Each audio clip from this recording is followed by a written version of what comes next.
अगर आपको याद हो तो अंतर्धौती, ठीक है, फिर दंत धौती, फिर हृदय धौती और फिर मूल शोधन। आप म्यूट कर लीजिए। तो मूल शोधन, जी जी। अंतर्धौती हमने कर लिया था, दंत धौती आज से हमें करना है ना। तो दंत धौती हम करने जा रहे हैं आज।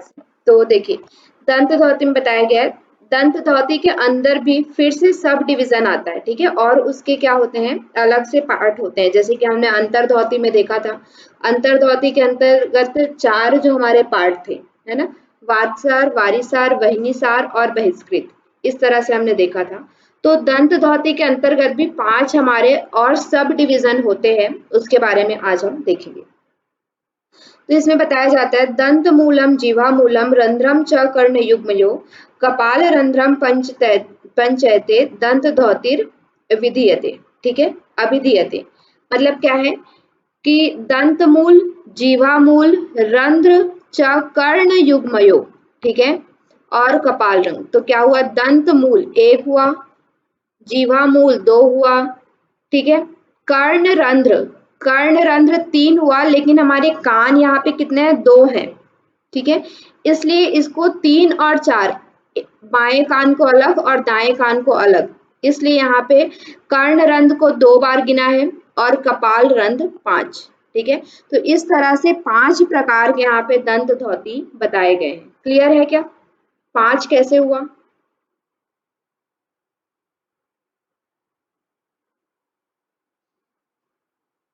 क्लियर है? देखिए दंत मूल में, दंत धौती में 4 आता है, एक तो दंत मूल, ठीक है, फिर जीवा मूल, फिर उसके बाद कर्ण रंध्र और कपाल रंध्र, ठीक है। तो ये 5 तरह के इसमें आते हैं। तो दंत मूल 1 है, क्योंकि हमारे दांत, पूरे जो दांत है वो क्या है, 1 है, ठीक है। और जीवा मूल को भी 1 माना गया है यहाँ पे, लेकिन कान हमारे क्या है, 2 कान है, इसलिए इसको 2 माना है, और कपाल रंध्र को 1 माना है, ठीक है। तो टोटल मिला के यहाँ पे क्या होते हैं, 5 तरह के हमारे दंत धौती बताए गए हैं। तो एक एक के बारे में अभी हम देखेंगे।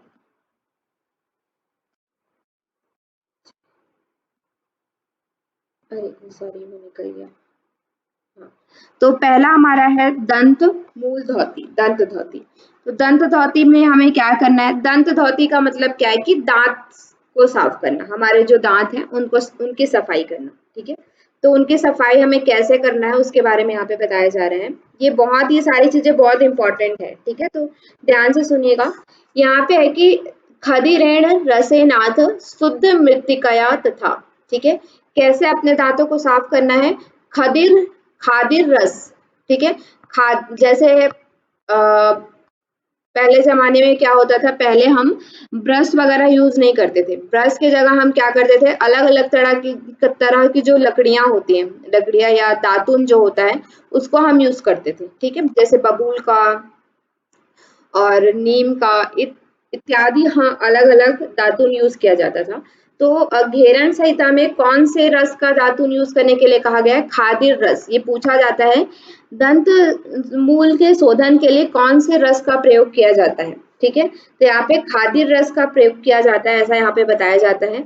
और साथ ही साथ हमें क्या करना है, शुद्ध मिट्टी का प्रयोग। खादिर मतलब नमकीन मैम? नहीं, खादिर जैसे बबूल इत्यादि जो लकड़ी होती है ना, उस अच्छा तरह अच्छा। से खादिर एक पेड़ होता है, खदीर करके, तो ओ, उस रस का आपको जी जी उपयोग करना है, ठीक है। और साथ जी। में क्या है कि शुद्ध मिट्टी, ठीक है, शुद्ध मिट्टी का प्रयोग करना है, ऐसा यहाँ पे बताया जा रहा है, ठीक है। मार्ज ये दंत मूलम च यावत किल विषम आहरेत, ठीक है। जब इस खादिर रस या खादिर के जो दातुन हैं और शुद्ध मिट्टी के द्वारा अपने दांतों को मार्जन करते हैं, यानी कि दांतों की सफाई करते हैं, तब क्या होता है, यावत किल विषम आहरेत, मतलब कि जो भी हमारे दांतों में कीड़े वगैरह रहते हैं वो क्या हो जाते हैं, बाहर हो जाते हैं, या दांतों की क्या हो जाती है, सफाई हो जाती है, ठीक है। दंत मूलम परा धौती योगी नाम योग साधने, ठीक है।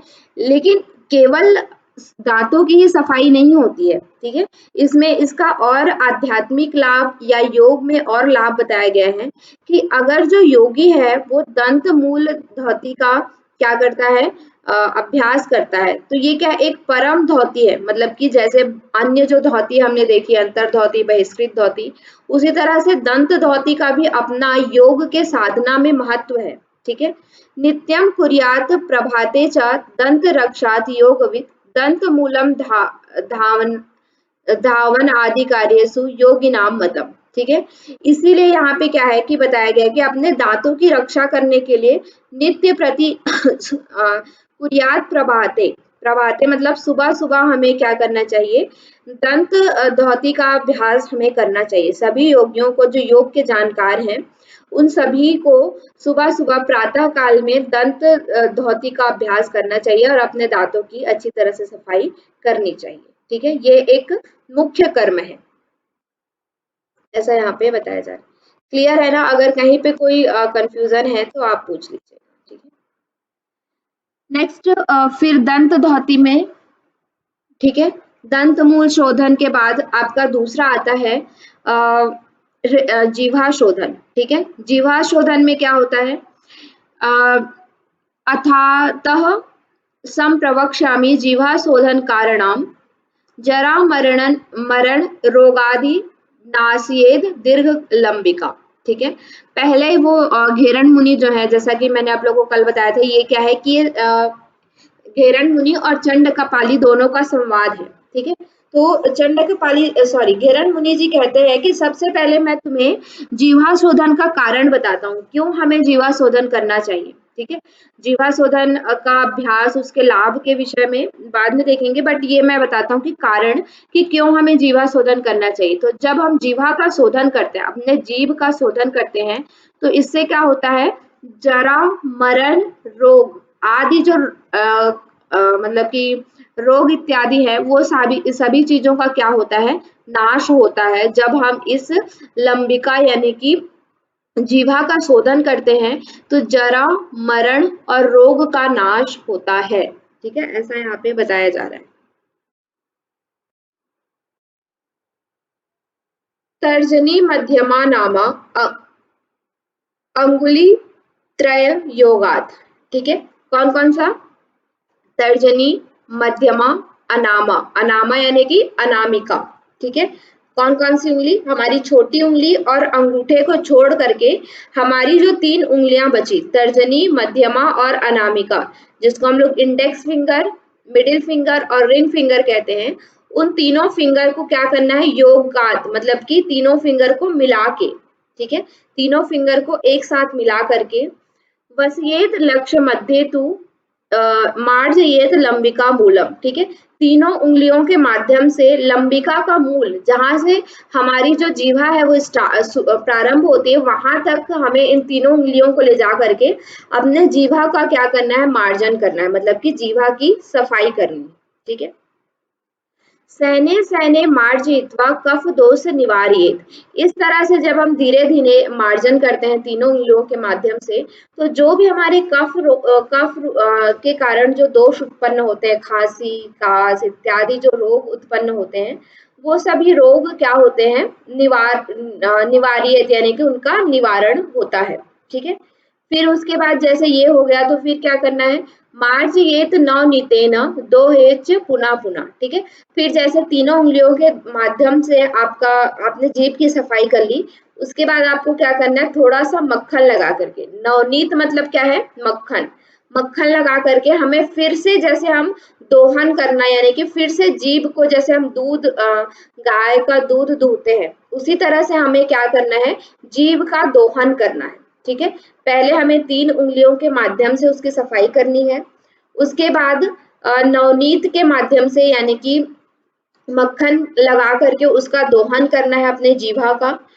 तदग्रम लौह यत्रेण कर्षयित्वा सैने सैने, फिर उसके बाद जैसे एक चिमटी नुमा आकार जो होता है, ठीक है, लोहे की जो चिमटी होती है, उस तरह का एक यंत्र लेकर के, लौह यंत्र लेकर के उसके अग्रभाग को, मतलब कि जीव के अग्रभाग को पकड़ करके उस लोहे के यंत्र से पकड़ करके हमें क्या करना है, धीरे धीरे उसको खींचना है। कर्षयित्वा यानी कि धीरे धीरे बाहर की तरफ उसको खींचना है। ठीक है, नित्यम कुर्यात प्रयत्नेन रवे उदये अस्तके। ठीक है, कब कब हमें इसको अभ्यास करना है, नित्य प्रति हमें इसका अभ्यास करना है 2 बार। रवे उदये अस्तके मतलब कि जब जो सूर्य है वो उदय होता है यानी कि प्रातः काल में, और सूर्य जब अस्त होता है यानी कि रात्रि में। ठीक है, 2 बार हमें ये अभ्यास नित्य प्रति करना है। ठीक है, एवं कृते च नित्यम सा लंबिका दीर्घता वज्रेत। ठीक है, इस तरह से जब हम नित्य प्रति अभ्यास करते हैं तो जो हमारी लंबिका है, मतलब हमारी जो जीवा है वो क्या होती है, बढ़ती है, उसकी लंबाई जो है वो बढ़ती है। ठीक है, और हमने हठ प्रदीपिका में देखा है कि जब इसकी लंबाई बढ़ती है, ठीक है, जीवा जितना लंबा होता है उतना ही खेचरी मुद्रा लगाने में हमें क्या होता है, सावधान, मतलब कि सरलता होती है ना। तो इसलिए क्या है कि जितना ये जो अभ्यास है आपका जीवा मूल का अभ्यास है, वो आपके जीवा को क्या करता है, लंबा बनाने में सहायक है। ठीक है, समझ में आया क्या जीवा मूल?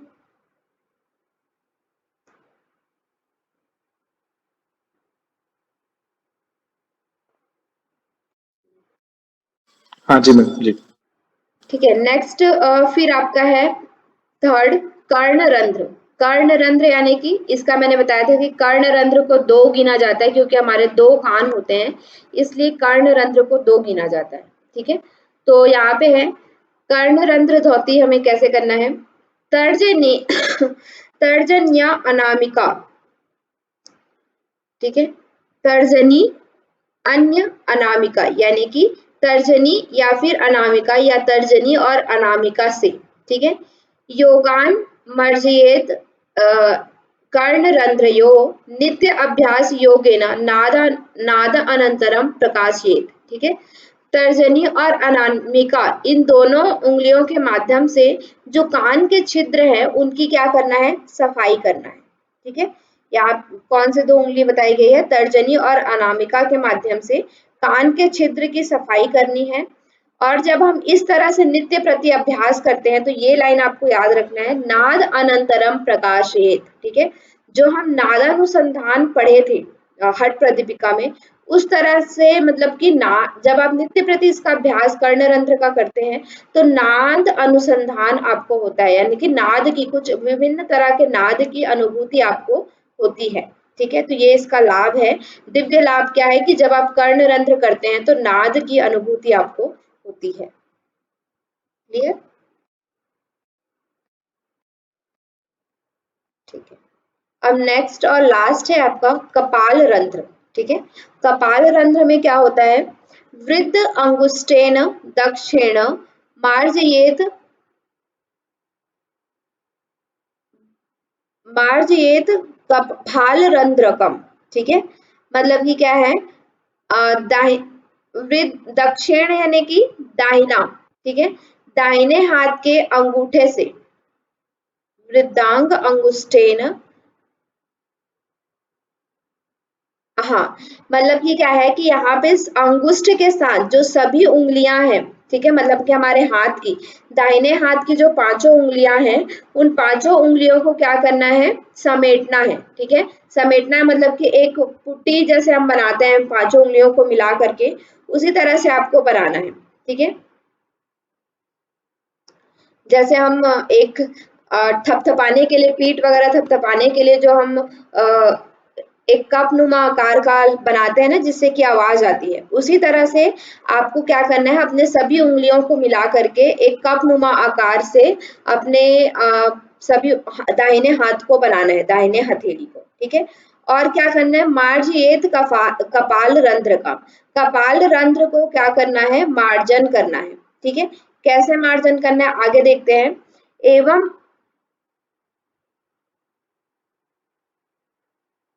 मार्जयेत कपाल रंध्रकम, हाँ, एवं अभ्यास योगेन कफ दोष निवार्येत नाड़ी निर्मलतया याति दिव्य दृष्टि प्रजायते निद्रांते भोजनांते च दिवांते च दिने दिने। ठीक है, देखिए यहाँ पे ये चीज क्लियर नहीं किया गया है कि कैसे करना है। ठीक है, सिर्फ इतना बताया है कि अपने सभी पांचों उंगलियों को मिला करके हमें अपने कपाल रंध्र का मार्जन करना है। ठीक है, लेकिन कैसे करना है वो चीज नहीं बताया गया। लेकिन यहाँ पे आप हिंदी में देखेंगे तो यहाँ पे लिखा है कि हाथ में पानी भर के अपने कपाल रंध्र में, ब्रह्म रंध्र में थपकी लगाने। जैसे कि हम सुबह सुबह उठते हैं, नींद वगैरह आती रहती है, तो हम क्या करते हैं, मुंह से पानी से धोते हैं और फिर उसके बाद पानी लेकर के अपने सर में मारते हैं।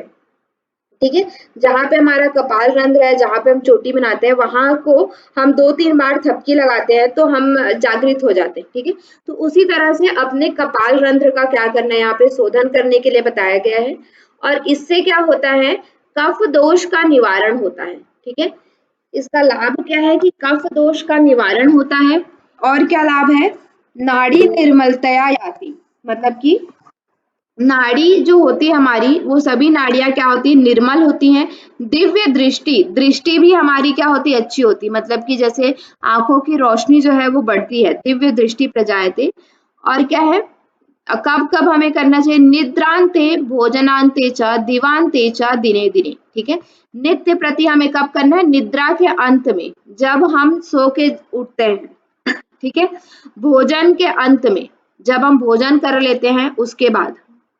और क्या है, दिवांते यानी कि दिन के अंत में, मतलब कि रात्रि में जब हम सोते हैं उस समय हमें ये क्या है, अपने जो कपाल रंध्र है उस पर थपकी देनी चाहिए। नित्य प्रति हमें ये 3 बार इसका अभ्यास 3 से 4 बार इसका अभ्यास हमें क्या है, करना चाहिए। हाँ बताइए, आप हैंड रेज किया। मैम कपाल रंध्र जहाँ चोटी का स्थान होता है वहां पे बोलो। हाँ, ऊपर जहाँ पे तो वहां पानी भर के कैसे? पानी भर के, मतलब कि जैसे आप अपने कप मतलब हाथ को कप नुमा आकार बनाएंगे, पानी रखेंगे हाँ, उसमें, फिर उसके बाद यहाँ ले जाके उसको थपकी मारेंगे ऐसे। ओके, जब वहां जाएंगे तो मतलब रखेंगे तो पानी सर पे चला जाएगा, उसके बाद 2-3 बार ऐसे थपकी मारेंगे। जी जी, ठीक है, तो ठीक ऐसा यहाँ पे करने है, के लिए कहा। ठीक है।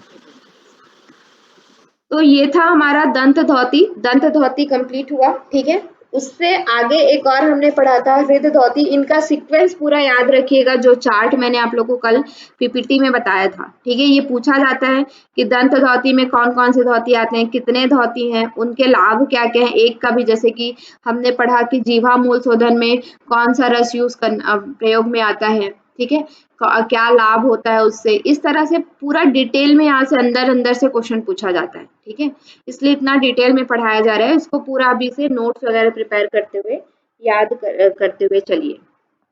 तो नेक्स्ट है आपका हृद धौती। तो हृद धौती में क्या है, हृद धौती जो है उसमें 3 तरह है। ठीक है, पहले हमने देखा कौन सा, अंतर्धौती। अंतर्धौती में कितने हैं, 4। ठीक है, फिर हमने देखा दंत धौती। दंत धौती में कितने हैं, 5। फिर हमने देखा हृद धौती। हृद धौती में कितने हैं, 3। ठीक है, ये सीक्वेंस है। तो अभी हम अंतर्धौती और दंत धौती पढ़ चुके। अब हमें क्या है, हृद धौती के बारे में हम पढ़ने जा रहे हैं, जिसके कितने प्रकार हैं, 3 अन्य प्रकार है। तो कौन कौन से हैं, हृद धौती त्रिविधा कुर्याद, दंड वसन वाससा। ठीक है, कौन कौन सा सीक्वेंस आपको याद रखना है। ठीक है, पहला कौन है, दंड धौती। दूसरा कौन है, वमन धौती।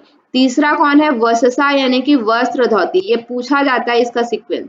ठीक है, हर किसी का सीक्वेंस पूछा जाता है। अंतर्धौती में भी जो 4 है उनका भी सीक्वेंस पूछा जाता है कि अंतर्धौती में कौन से 4 है, उनका सीक्वेंस क्या है। हृद धौती में कौन से 3 है और उनका सीक्वेंस क्या है, सीक्वेंस भी पूछा जाता है। तो सीक्वेंस भी याद रखिएगा, दंड वमन वससा। पहले हम दंड धौती करेंगे, फिर वमन धौती, उसके बाद वस्त्र धौती। इस तरह से यहाँ पे बताया गया है। तो सर्वप्रथम हम दंड धौती के विषय में देखेंगे। तो दंड धौती जो है वो क्या है, रंभा दंडम हरिदंडम वेद दंडम तथेव च। ठीक है, कौन कौन सा दंड यूज कर सकते हैं, रंभा दंड मतलब कि केले का, केले का आपने देखा है ना, केले का जो पत्ता होता है उसमें जो बीच में डंडा रहता है, ठीक है, पतला सा डंडा रहता है, वो कैसा रहता है, वो डंडा मतलब नीचे से बीच से क्या रहता है, खोखला रहता है, ठीक है। तो उस डंडे को आप यूज कर सकते हैं, ठीक है। और क्या है, हरी दंडम, हल्दी का जो पौधा होता है उसमें जो डंडा होता है, ठीक है। हल्दी के पौधे जैसे उगे हुए रहते हैं तो आपने देखा होगा कि उसमें भी जैसे केले का डंठल होता है, उसी तरह से उसका भी पतला पतला सा रहता है, वो भी अंदर से खोखला रहता है, तो वो भी आप यूज कर सकते हैं। और क्या है, बेत वे वेत्रदंडम, ठीक है। ये वेत क्या है, इसके बारे में तो मुझे भी जानकारी नहीं है। तो 3 तरह से आप इसको यूज कर सकते हैं, 3 अलग अलग, या तो आप डंडा केले का डंडा यूज कर सकते हैं, या फिर हल्दी का, या फिर वेत का। पूछा जाता है, इसको याद रखिएगा। दंड धौती में किनका प्रयोग करने के लिए कहा गया है, घेरण संहिता में, ठीक है। तो रंभा दंडम, हरिदंडम, वेत्रदंडम तथैव च, इनमें से, इन तीनों में से किसी एक का आप यूज कर सकते हैं, ठीक है। ह्यन्मध्ये चालयित्वा तु पुनः प्रत्याहारेण शयने, ठीक है। इस डंडे को हमें क्या करना है, धीरे धीरे हृदय तक, ठीक है। चालित्वा यानी कि बार बार घुसाना है और बार बार निकालना है, धीरे धीरे डालना है, धीरे धीरे निकालना है, ठीक है। अभी हम दंड धौती करते हैं तो क्या करते हैं, एक बार डालते हैं और निकाल देते हैं, है ना। लेकिन वहां पे क्या बोला गया है, उसका चालन करना है, डालना है, निकालना है, डालना है, निकालना है, धीरे धीरे डालना है, फिर निकालना है, ठीक है। फिर क्या है, कफम पित्तम तथा क्लेदम रेचयेत ऊर्ध्व वर्तमनः, ठीक है।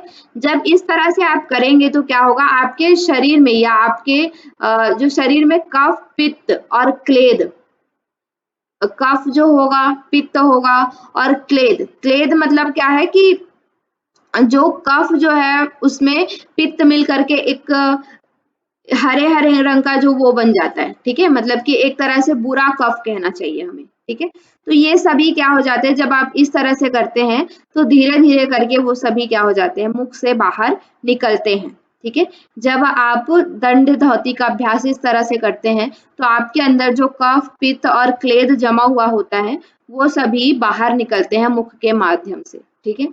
दंड धौती विधानेन हृद रोग नाशिये ध्रुवम, ठीक है। दंड धौती से कौन से रोग नाश होते हैं, हृद धौती मतलब सॉरी, हृद रोग यानी कि हृदय संबंधित जो रोग होते हैं, ठीक है। ये इंपॉर्टेंट है बहुत ज्यादा, ठीक है। दंड धौती से क्या है, हृदय संबंधित जो रोग होता है उसका क्या होता है, नाश होता है, यहाँ पे ये बताया गया है, ठीक है। क्लियर है। दंड धौती हम किनके माध्यम से कर सकते हैं, रंभा दंडम, हरि दंडम, वेत्र दंडम।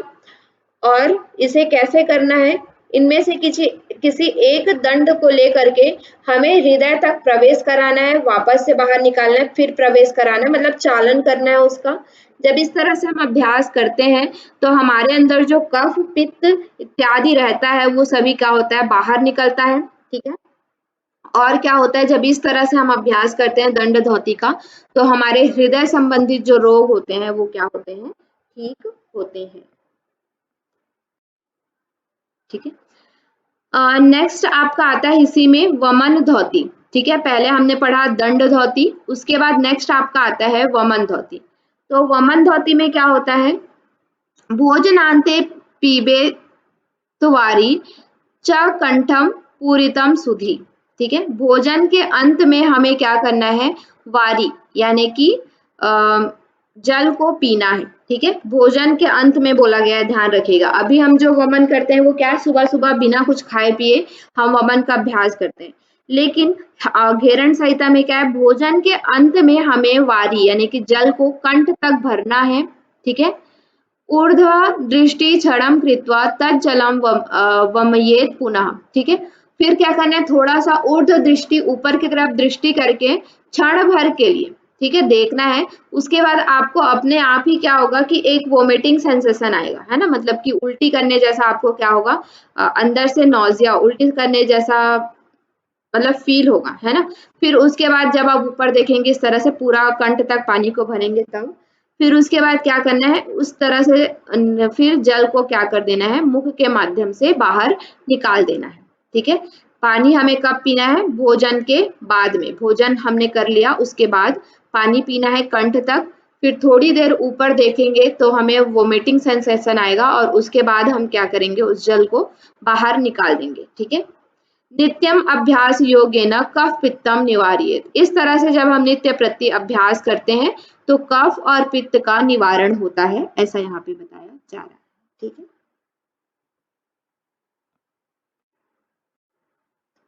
देखिए यहाँ पे करके बताया गया है। उसके बाद थर्ड हमारा आता है, हमने दंड धोती पढ़ा और वमन धोती पढ़ा। उसके बाद हमारा आता है वस्त्र धोती। तो वस्त्र धोती यहाँ पे है, चतुर अंगुल विस्तारम सूक्ष्म वस्त्रम सैन्य ग्रसित पुनः प्रत्याहारेद प्रोक्षते धोती कर्मकम। ठीक है, यहाँ पे देखिए, अगर आपको याद है क्या, हमने हठ प्रदीपिका में धोती कितनी लंबी और कितनी चौड़ी होनी चाहिए ये पढ़ा था, याद है?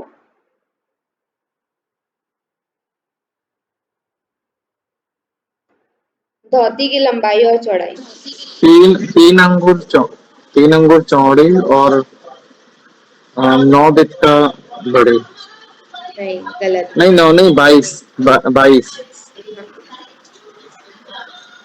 15 हाथ लंबा और 4 अंगुल चौड़ा। याद रखिए, 4 अंगुल। प्रीवियस चीजों को आप याद नहीं रख पा रहे, रिवाइज करिए। ठीक है, जी जी। तो यहाँ पे है कि 4 अंगुल, यहाँ पे देखिए विस्तार के बारे में बस बताया कि कितना चौड़ा होगा, लेकिन कितना लंबा होगा उसका वर्णन जो है हठ घेरण संहिता में नहीं मिलता है, लेकिन हठ प्रदीपिका में ये मिलता है कि 15 हाथ लंबा होगा, 4 अंगुल चौड़ा होगा। लेकिन यहाँ पे घेरण संहिता में जो है ये चीज नहीं मिलती है, यहाँ पे सिर्फ इतना बताया गया, चतुर अंगुल विस्तारम सूक्ष्म वस्त्रम सैन्य ग्रसित। जो 4 अंगुल विस्तार वाला जो वस्त्र है उसे हमें धीरे धीरे क्या करना है, ग्रसना है, यानी कि ग्रहण करना है, अंदर लेना है। पुनः प्रत्याहारेद प्रोक्षते धोती कर्म का, फिर धीरे धीरे उसे क्या करना है, वापिस से प्रत्याहार करना है, मतलब कि निकाल देना है। इसे हम क्या कहते हैं, धोती कर्म कहते हैं। ऐसा यहाँ पे सिंपल बताया गया है, इसके बारे में विशेष रूप से बहुत ज्यादा चर्चा नहीं की गई है। ठीक है, और जब हम इसको करते हैं तो क्या होता है, उसका लाभ यहाँ पे बताया जाता है, गुल्म ज्वर प्लीहा कुष्ठ कफ पित्तम विनश्यति। ठीक है, क्या क्या होता है, गुल्म, गुल्म मतलब जो हमारी गांठें पड़ जाती हैं, ठीक है, वायु गोला बन जाता है या फिर शरीर में कहीं पे भी गोला बन जाता है, तो ये गुल्म ठीक होता है। ज्वर ठीक होता है, ज्वर यानी कि फीवर जिसे हम कहते हैं। प्लीहा यानी कि स्प्लीन संबंधी जो रोग है। कुष्ठ यानी कि स्किन से संबंधित जो रोग है। ठीक है, कुष्ठ में आपने देखा होगा कि जहां पे भी कुष्ठ रोग होता है तो हम टच करते हैं तो वो हमें पता नहीं चलता है। ठीक है, स्किन संबंधी रोग है, हमारे जो त्वचा संबंधी जो रोग है। और कफ पित्त इत्यादि का क्या होता है, नाश होता है। आरोग्यम बल पुष्टि च भवे तस्य दिने दिने। ठीक है, और क्या होता है, जब नित्य प्रति इसका अभ्यास, जब नित्य प्रति तो नहीं, मतलब इसका अभ्यास हफ्ते में एक बार इस तरह से बताया गया है। ठीक है, तो जब आप इस तरह से अभ्यास करते हैं तो यहाँ पे ये डिफाइंड नहीं है कि कितने दिनों में करना है, बट यहाँ पे जब रोज इसका आप अभ्यास करते हैं, समय समय पर जब आप इसका अभ्यास करते रहते हैं तो क्या होता है, आरोग्य मिलता है, यानी कि आपको किसी भी तरह का रोग नहीं होता और साथ ही साथ बल और पुष्टि भी मिलती है। ठीक है, तो गुल्म प्लीहा ज्वर कुष्ठ कफ पित्त विनश्यति। ठीक है, गुल्म यानी कि जो गोला वायु गोला इत्यादि जो हमारे शरीर में गांठें पड़ जाती हैं, ज्वर प्लीहा कुष्ठ कफ पित्त, ये सब क्या होते हैं, नाश होते हैं। आरोग्य देने वाला है और बल और पुष्टि देने वाला है जो वस्त्र धोती है वो। ठीक है, यहाँ पे बताया गया है, लेकिन आपको इतना डिटेल में इसको नहीं पढ़ना है, अदरवाइज एग्जाम में आप कंफ्यूज हो जाएंगे।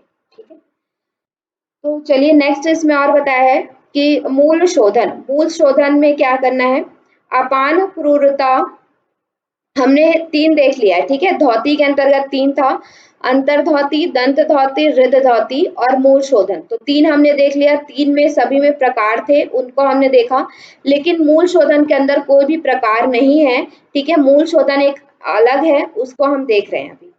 तो क्या होता है इसमें, अपान क्रूरता तावत धावन मूलम च शोधयेत तस्मात् सर्व प्रयत्नेन मूल शोधन समाचरित। ठीक है, अपान क्रूरता मतलब कि अपान वायु में क्रूरता हो जाना, मतलब कि या तो कोष्ठबद्धता हो जाती है यानी कि कॉन्स्टिपेशन हो जाता है, या डायरिया इत्यादि जो समस्या हो जाती है। ठीक है, अपान वायु में क्रूरता आना, अपान वायु अपना कार्य जब सही से नहीं कर पा रहा है, ठीक है, तब हमें क्या है, मूल शोधन का अभ्यास प्रयत्न पूर्वक करना चाहिए।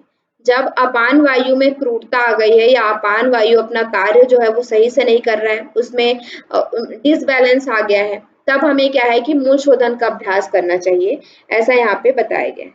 तो फिर कैसे करना है मूल शोधन का अभ्यास? तो मूल शोधन का अभ्यास के लिए यहाँ पे बताया गया है, पीत मूलस्य दंडेन मध्यमा अंगुली अंगुली नाम अपी वा, ठीक है, या तो पीत का मूल यानी कि हल्दी का जो मूल होता है, ठीक है, हल्दी का जो जड़ होता है उससे कर सकते हैं, या फिर अपने मध्यमा उंगली के माध्यम से कर सकते हैं, ठीक है, या हल्दी के जड़ का प्रयोग आप कर सकते हैं, या अपने मध्यमा उंगली के माध्यम से मूल शोधन का अभ्यास कर सकते हैं। कैसे करना है? यत्नेन शाल्येत गुहा वारिणाम च पुनः पुनः, ठीक है, यत्न पूर्वक हमें क्या करना है, गुहा, गुहा यानी कि क्या है, हमारे जो गुदा प्रदेश है, ठीक है, उसको हमें यत्न पूर्वक क्या करना है, वारिणाम यानी कि जल के माध्यम से पुनः पुनः उसका क्षालन करना है, मतलब कि शोधन करना, उसे धोना है, ठीक है। वारियेत कोष्ठ काठिन्य और आजीर्ण्य निवारियेत, जब आप इस तरह का अभ्यास करते हैं तो फिर क्या होता है, कोष्ठ काठिन्य यानी कि कोष्ठ काठिन्य मतलब क्या है, कॉन्स्टिपेशन, कॉन्स्टिपेशन की जो समस्या है वो ठीक होती है, अजीर्ण की जो समस्या है, ठीक है, जीर्ण मतलब कि हमारे अंदर जो इनडाइजेशन की समस्या है, खाना नहीं पचता है, वो ठीक होता है। कारिणाम कांति पुष्टस्य पुष्टस्य दीपनम वहिनी मंडलम, ठीक है, और क्या करता है, ये शरीर में कांति प्रदान करता है, मतलब शरीर में जो चमक कांति आती है, और क्या होता है, वहिनी मंडल को दीपन करता है, यानी कि जठराग्नि जो है वो प्रदीप्त होती है, ठीक है। तो यहाँ पे 4 लाभ यहाँ पे बताए गए हैं कि कॉन्स्टिपेशन जो है वो ठीक होता है, अजीर्ण इनडाइजेशन ठीक होता है, शरीर में कांति आती है, और क्या है, वहिनी मंडल जो है वो क्या होता है, मतलब जठराग्नि जो है वो प्रदीप्त होती है, ठीक है। तो ये चीज यहाँ पे बताया गया है। चलिए, तो हमने धौती के विषय में पढ़ लिया अभी। अब धौती के बाद क्या आता है, वस्ती, है ना। धौती के बाद हमारा क्या आता है, वस्ती। तो वस्ती में क्या है, जल वस्ती शुष्क वस्ती द्विविधौ स्मृतौ, जल वस्ती जलम वस्ती जले कुर्यात, शुष्क वस्ती सदा शीतौ, ठीक है।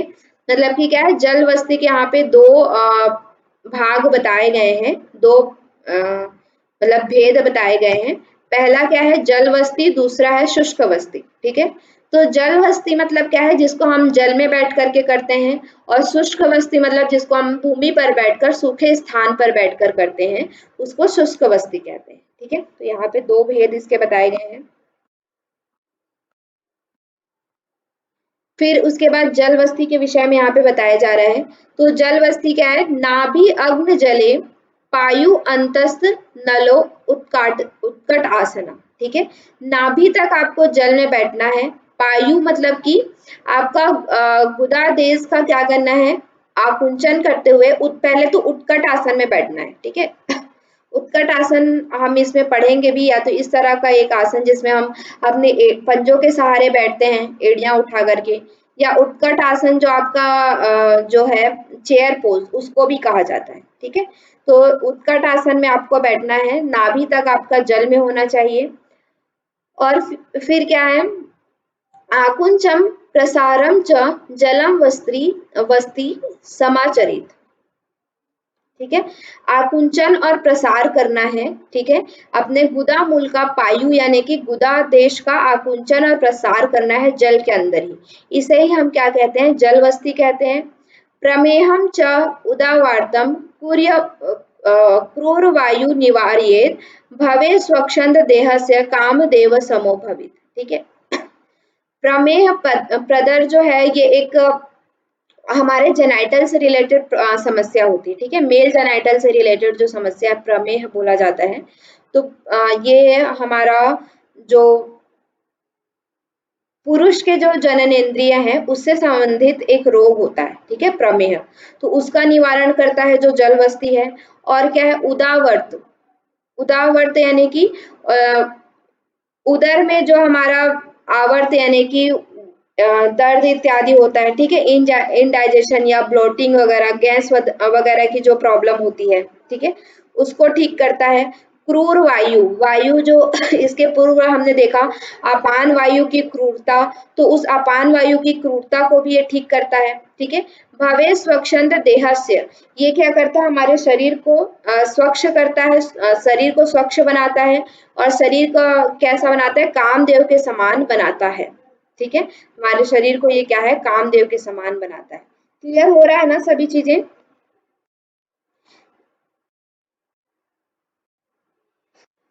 देखिए ये सब हाँ आप जी मैम, क्लियर हो रहा एक है। जी जी बार जी, क्लियर हो रहा एक बार पढ़ेंगे तो नहीं होगा, आपको बार बार रिवाइज को करना पड़ेगा, ठीक है। अभी भी मैं लगभग घेरन संहिता पूरी बात 4 से 5 बार मैं पढ़ चुकी होंगी, 5 से 6 बार मैं पढ़ चुकी होंगी, लेकिन फिर भी अभी मुझे आप बीच से उठा के पूछेंगे तो एक मतलब कहाँ पे क्या चीजें हैं वो चीजें तो पता है, लेकिन एकदम वर्ड टू वर्ड जैसे है तो वो चीज हम मुझे भी नहीं पता है चीजें, ठीक है, याद नहीं है सारी चीजें। तो आप बार बार जब उसको रिवाइज करेंगे तब कहीं जाकर के वो आपको एग्जाम पर्पज से तैयारी हो पाएगा, ठीक है। फिर उसको हम भूल जाते हैं, फिर तैयारी करते हैं फिर याद आती है, जैसे अभी मैं पढ़ रही हूँ तो फिर याद आ रही है ना, तो उसको बार बार आप उसको रिवाइज करिए तभी चीजें याद रह पाएंगी, ठीक है।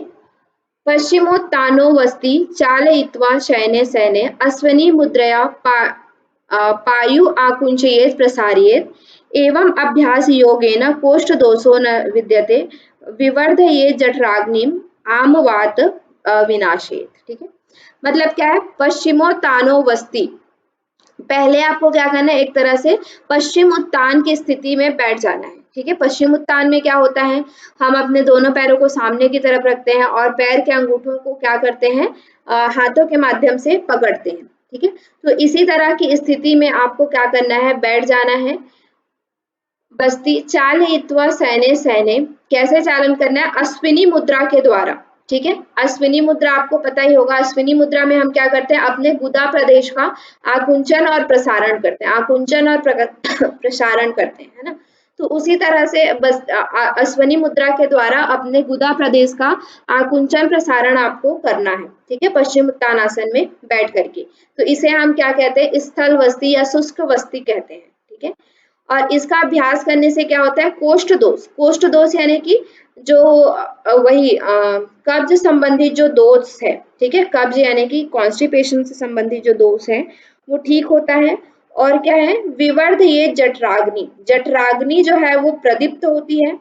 और क्या है, आमवात विनाशित, आमवात का मतलब क्या है, आमवात ये एक आयुर्वेद का टर्म है, ठीक है। तो आमवात में क्या होता है, जैसे कि हम कभी खाना खाते हैं, ठीक है, ज्यादा खा लेते हैं या फिर खाने के जस्ट बाद सो जाते हैं, तो सुबह सुबह हमें एक खट्टी ढकार आती है, मतलब कि हमारे जो खाना पचा नहीं होता है और उसकी वजह से हमारे अंदर एक गैस उत्पन्न हो जाता है जो हमारे मुख के माध्यम से क्या होता है, बाहर निकलता है ना। खट्टी ढकार आप लोगों ने देखा, पता है?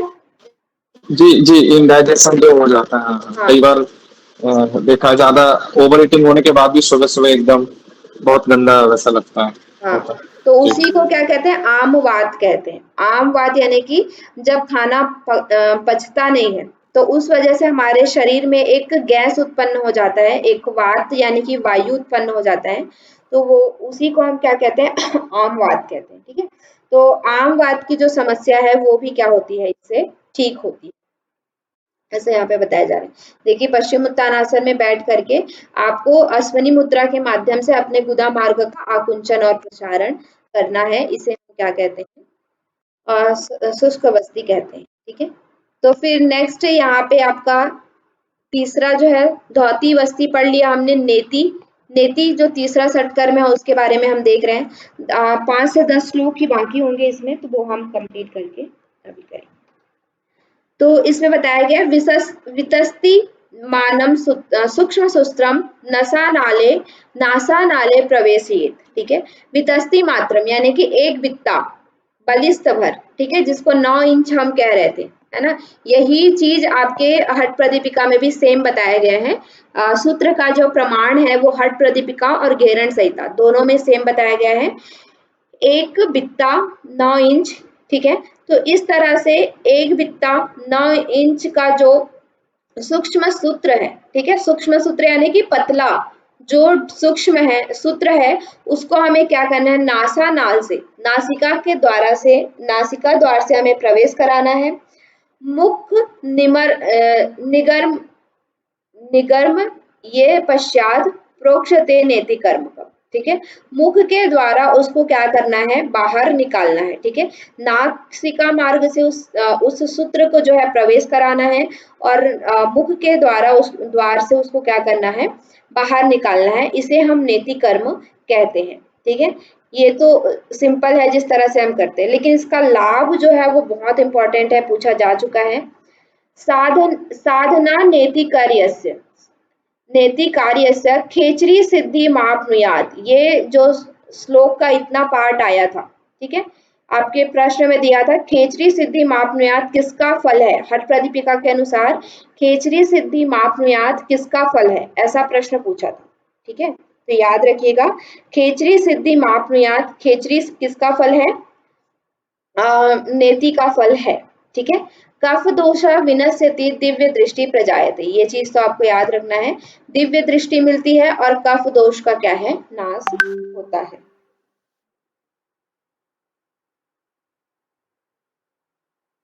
ठीक है, चलिए नेक्स्ट इसको याद रखेंगे, खेचरी सिद्धि मापनुयात। यहाँ पे जल नेति इत्यादि का वर्णन किया गया है, लेकिन ये सब आपको नहीं पढ़ना है क्योंकि आपके श्लोक में ये सब चीज नहीं है। जितना श्लोक में है उतना ही आपको घेरण संहिता से पढ़ते हुए जाना है, ठीक है। फिर उसके बाद चौथा हम देख रहे हैं नौली। नौली में क्या है, आमंद वेगेन तुंदम भ्रामयेत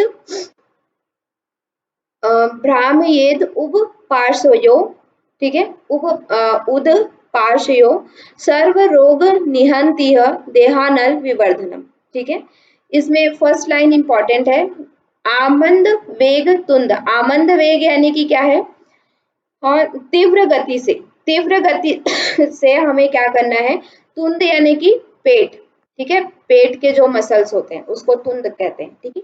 तुंद निकल गया ऐसा आपने सुना होगा, उसका मतलब क्या है, पेट बाहर निकल जाना, है ना। तो तुंद को जो है वो क्या करना है, अपने तुंद को हमें आमंद वेग यानी कि वेग पूर्वक जल्दी जल्दी घुमाना है। कैसे घुमाना है, पार्श्वयो, ठीक है, पार्श्व यानी कि पेट हमारा जैसे मतलब मिडिल में रहता है, उसको हमें लेफ्ट राइट की तरफ क्या करना है, बार बार उसे जल्दी जल्दी से उसको क्या करना है, घुमाना है, ठीक है। घुमाना है मतलब कि लेफ्ट राइट मिडिल, इस तरह से पूरे पेट को क्या करना है, घुमाना है।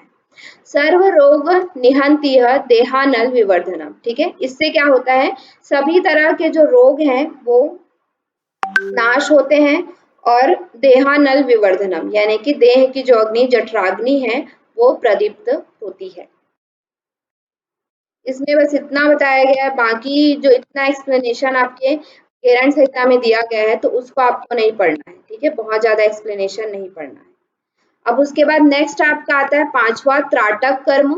तो त्राटक कर्म में कहा जाता है निमिषो उन्मेषकम तक्त्वा सूक्ष्म लक्ष्यम निरीक्षेत, ठीक है, मतलब क्या है, निमिषो उन्मेषणम तक्त्वा, जो हम पलक को झपकते हैं, पलक झपकते हैं, झपकते मतलब कि बंद करते हैं और खोलते हैं, उसको त्याग करके, ठीक है, जो पलक झपकना है, बंद करना और खोलना, उसको त्याग करके सूक्ष्म लक्ष्य, कोई एक सूक्ष्म लक्ष्य में क्या करना है, आपको निरीक्षण करना है यानी कि देखना है, लंबे समय तक उस सूक्ष्म लक्ष्य को देखना है। पतंती यावत श्रोणी अश्रुणी त्राटकम प्रोक्षते बुध है, ठीक है, जब तक, कब तक हमें देखना है, जब तक हमारे आंखों से आंसू ना गिरने लगे तब तक हमें उसको क्या करते रहना है, देखते रहना है, और इसे हम क्या कहते हैं, त्राटक कहते हैं, ठीक है। सेम है जैसा हमने हठ प्रदीपिका में पढ़ा था, उसी तरह से ही है, अपने सूक्ष्म लक्ष्य में आंख के पलक झपकते हैं उसको त्याग करके हमें देखना है। कब तक देखना है, जब तक कि हमारे आंखों से आंसू ना बहने लगे तब तक हमें उसको क्या करते रहना है, उस लक्ष्य को देखते रहना है, इसे हम त्राटक कहते हैं। ठीक है, इसमें मुख्य जो है वो इम्पोर्टेंट ये है, ये आया हुआ है सांभवी जायते ध्रुवम, इम्पोर्टेंट है, ये प्रश्न पूछा गया है। सांभवी जायते ध्रुवम हठ घेरन संहिता के अनुसार किसका लाभ है, किसका फल है? सांभवी जायते ध्रुवम घेरन संहिता के अनुसार किसका फल है? ठीक है, तो ये त्राटक का फल है। नोट डाउन करिए, ये इंपॉर्टेंट टर्म, बाद में आपको याद नहीं आएगा। ठीक है, और बाद में आप बार बार इन चीजों को नहीं देख पाएंगे, वीडियो सुन नहीं पाएंगे, है ना। तो ये चीजें जो इम्पोर्टेंट टर्म जहां से क्वेश्चन आए हैं, ये चीजें बताया जा रहा होता है, तो उसको आप लोग नोट डाउन करते हुए चलिए, उसमें हाईलाइट करते हुए चलिए, यहाँ से प्रश्न आया, आईएमपी है, मोस्ट इम्पॉर्टेंट है, इस तरह से आप लिखते हुए जाएंगे। तो आप जब लास्ट टाइम में करेंगे तो वहां पे आप उन चीजों को अच्छे से देखेंगे। ठीक है, तो इस तरह से जब आप अभ्यास करते हैं, तो त्राटक का जब हम अभ्यास करते हैं तो क्या होता है, सांभवी मुद्रा लगाने में हमें क्या होती है, सरलता होती है, सांभवी मुद्रा हमें लग जाती है। ठीक है, नेत्र रोग विनश्यन्ति दिव्य दृष्टि प्रजायते, नेत्र रोगों का क्या होता है, नाश होता है, और दिव्य दृष्टि हमें मिलती है। ठीक है, नेत्र के जो रोग होते हैं, नेत्र संबंधी रोग, उनका नाश होता है और दिव्य दृष्टि मिलती है। ठीक है, यहाँ पे ये त्राटक के विषय में आपको पूरा डिटेल में यहाँ पे वर्णन देखने को मिलेगा, लेकिन इसको आपको एग्जाम पर्पज से नहीं पढ़ना है। ठीक है, नेक्स्ट लास्ट हमारा 6th सत्कर्म है कपालभाति, उसके बारे में अभी हम देखेंगे। तो कपालभाति में क्या है, जैसा कि हमने हठ प्रदीपिका में देखा था, इससे कोई वो नहीं बताया गया था, है ना, मतलब कि अलग अलग प्रकार नहीं बताए गए थे, लेकिन यहाँ पे क्या है कि 3 प्रकार बताए गए। कौन कौन से? वात क्रमेण, व्युत क्रमेण, शीत क्रमेण विशेषतः। ठीक है, षटकर्म के 3 प्रकार हैं, वात क्रम, व्युत क्रम और शीत क्रम, ये 3 प्रकार यहाँ पे विशेष रूप से बताए गए हैं। भाल भाति त्रिधा कुर्यात कफ दोषम निवार्येत, भाल भाति यानी कि कपाल भाति, कपाल भाति 3 तरह की है, और इन तीनों का मतलब कि कॉमन लाभ क्या है कि इन तीनों से कफ दोष का निवारण होता है। ठीक है, कॉमन लाभ क्या है इन तीनों का कि कफ दोष का निवारण होता है, वात क्रम से भी, व्युत क्रम से भी और शीत क्रम से भी। ठीक है, चलिए अब एक एक करके देख लेते हैं। वात क्रम, तो पहला हमारा है वात क्रम। वात क्रम में क्या करना है, वात क्रम जो हम मतलब कि बिना जल के, वात मतलब कि क्या है, वायु के माध्यम से कोई क्रम करना। ठीक है, वात कर्म यानी कि वायु के माध्यम से कर्म करना। तो इसमें क्या करना है, ईडया पूरयेत वायु रेचयेत पिंगलया पुनः। ठीक है, कैसे करना है, ईड़ा से पूरक करना है, पिंगला से रेचक करना है। ठीक है, पिंगलया पूरयेत पुनः चंद्रेण रेचयेत, पिंगला से फिर पूरा करना है और रेचक करना है चंद्र नाड़ी से। कैसा अभ्यास हुआ ये, इस तरह का अभ्यास हम करते हैं क्या अभी? अनुलोम विलोम जैसा हुआ है, हाँ, नाड़ी शोधन, अनुलोम विलोम, जिस तरह से हम नाड़ी शोधन है जैसा। ना। हाँ, तो अब देखिए यहाँ पे वातक्रम कपालभाति जो सॉरी घेरन संहिता में बताया गया है, वो नाड़ी शोधन के अभ्यास की तरह है ना, मतलब कि हम जो कपालभाति करते हैं वैसा नहीं है यहाँ पे अभ्यास। ठीक है, अभी हम कैसे करते हैं, अभी हम एक बार सांस लेते हैं और कंटिन्यूअस सांस को छोड़ते जाते हैं। ठीक है, श्वास ले छोड़ने की जो क्रिया होती है वो क्या होती है, एक्टिव होती है, श्वास लेने की होती है वो पैसिव होती है ना, सिर्फ हम श्वास छोड़ने पर ध्यान देते हैं। तो इस तरह से जो हम क्रिया कर रहे हैं वो कपालभाति ग्रंथों में नहीं लिखा है। ठीक है, आपको याद है क्या कि हठ प्रदीपिका में कैसा कपालभाति बताया गया था? क्योंकि वहां पे भी इस तरह से नहीं बताया गया था जैसा हम करते हैं, कुछ डिफरेंट था, क्या था याद है? उसमें बोला कि जो हमारा उदर है ना, उसको पीछे, पेट से पीछे को खींच के बार बार और बाहर श्वास को निकालना है। उसमें इतना बताया था मतलब, कि उसमें भस्त्रिका जैसे हम करते हैं हाँ जी, वैसे अभ्यास करने को बताया था। ठीक है, और यहाँ पे क्या है, जी, नाड़ी शोधन जैसे हम करते हैं वैसा अभ्यास यहाँ पे करने को बताया गया है। जैसा हम अभी अभी के डेट में कपालभाति जैसा हम करते हैं वैसा इन 2 ग्रंथों में तो नहीं लिखा है। ठीक है, फिर यहाँ पे बताया पूरकम रेचकम कृत्वा वेगेन न तु धारियेत, ठीक है। मतलब कि इसको क्या करना है, पूरक और रेचक की जो क्रिया है उसको क्या है धीरे धीरे करनी है, तेजी के साथ नहीं करनी है, ठीक है। मतलब कि जल्दी जल्दी इस क्रिया को नहीं करनी है, धीरे धीरे हमें इसका अभ्यास करना है, ठीक है। एवं अभ्यास योगेन कफ दोषम निवार्येत, इस तरह का जब आप अभ्यास करते हैं वात कर्म का, तो कफ दोष का क्या है नाश होता है, ठीक है।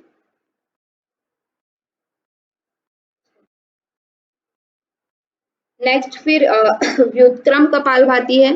व्युत्क्रम कपालभाति में क्या होता है, इसमें बोला गया नासाभ्याम जल आकृष्य पुनर्वक्त्रेण रेचयेत, पायम पायम व्युत्क्रमेण श्लेष्मा दोषम निवार्येत, ठीक है। मतलब क्या है, नासिका के द्वारा हमें क्या करना है, जल को आकर्षण करना है, मतलब जल को लेना है और मुख के द्वारा उसको निकालना है, ठीक है। नाक के द्वारा हमें उस जल को लेना है, मुख के द्वारा हमें उस जल को निकालना है, ठीक है। जैसा हम व्युत्क्रम का अभ्यास करते हैं उस तरह का अभ्यास इस ग्रंथ में बताया गया है, ठीक है। इसको हम लोग क्या कहते हैं, व्युत्क्रम अभ्यास कहते हैं। और इससे क्या होता है, श्लेष्मा दोष यानी कि कफ दोष, ठीक है।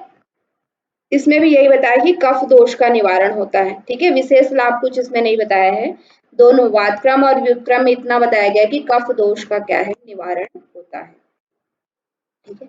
लास्ट हमारा क्या है, शीतक्रम कपालभाति, जिसमें क्या होता है, शीत कृत्वा पीत्वा वक्त्रेण नासा नाले विरेचयेत, ठीक है। मतलब क्या है, जो शीत कृत्वा यानी कि जल को कहाँ से पीना है, मुख से पीना है, वक्त्रेण यानी कि मुख के माध्यम से जल को पीना है और निकालना कहाँ से है, नासा नालेन विरेचयेत, रेचन किससे करना है, नासिका के द्वारा उसका रेचन करना है, ठीक है। एवं अभ्यास योगेन कामदेव समो भवेत, इस तरह का जब आप अभ्यास करते हैं तो योगी जो है वो कैसा हो जाता है, कामदेव के समान हो जाता है। कामदेव के समान कहने का तात्पर्य है उनका जो शरीर है वो कैसा हो जाता है, कामदेव के समान सुंदर हो जाता है, ठीक है। न जायते वार्धकम च ज्वरो नैव प्रजायते, ठीक है। उसको वृद्ध नहीं होता है, ठीक है। मतलब कि वो जो योगी है शीतक्रम का जो अभ्यास करता है वो वृद्ध नहीं होता है। च ज्वरो नैव जायते, उसको ज्वर भी नहीं होता है, ठीक है, बुखार नहीं होता है, ठीक है। भवे स्वच्छंद देहस्य कफ दोषम निवार्येत, इस तरह से जब हम अभ्यास करते हैं तो हमारा शरीर कैसा हो जाता है, स्वच्छंद हो जाता है, स्वच्छ हो जाता है और कफ दोष का क्या है निवारण होता है, ठीक है। क्लियर। तो ये देखिए जी मैम। क्रम का यहाँ पे अभ्यास बताया गया है। अब नेक्स्ट आपका दूसरा अध्याय जो है आसन प्रकरण